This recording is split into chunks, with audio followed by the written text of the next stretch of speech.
There are some places in this world that should never reopen. And Blackwood Hotel was one of them. The hotel sat alone in the mountains, miles away from the nearest town. No signal, no traffic, nothing. Just endless snow and silence. When Malik accepted the night caretaker job, he thought it would be easy money. 1 month alone in a luxury hotel for $15,000.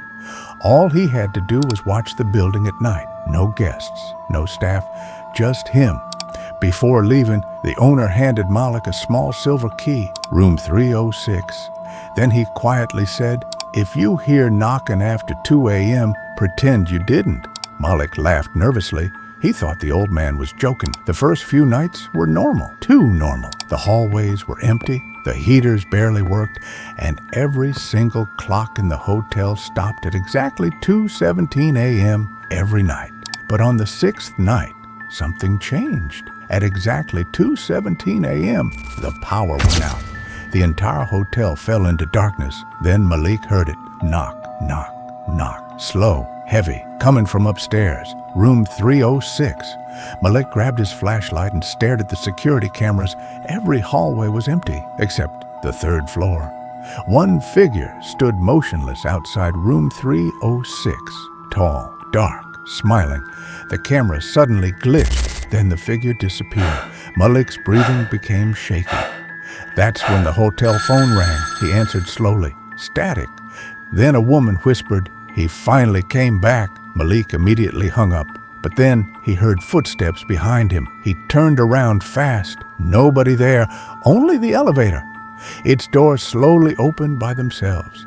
Inside was an old luggage cart, and sitting on top of it was a little boy's shoe covered in snow. Malik stepped backward. His flashlight started flickering violently. Then every TV screen in the lobby turned on at once. One message appeared across all of them. Room 306 is waiting. The knocking upstairs became louder. Knock, knock, knock. Malik finally snapped. He grabbed the silver key and rushed upstairs. The 3rd floor felt wrong. Too quiet, too cold. As he approached room 306, he noticed something terrifying. The wallpaper beside the door was covered with scratch marks, like someone had tried to claw their way out. The knocking stopped. Complete silence. Malik slowly unlocked the door. The room inside looked untouched. Old furniture, dust everywhere, a single chair facing the window, and sitting in the chair was a man staring outside into the snow, still motionless. Malik whispered, "Hello?" The man slowly stood up, then turned around.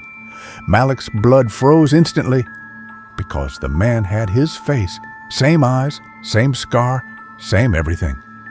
The copy smiled, then pointed toward the window. Written on the frozen glass were the words, "You never left." Suddenly, the hotel lights came back on.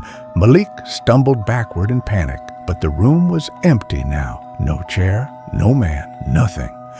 Then his radio crackled to life downstairs. "Security check complete. Good night, Malik." The voice was his own.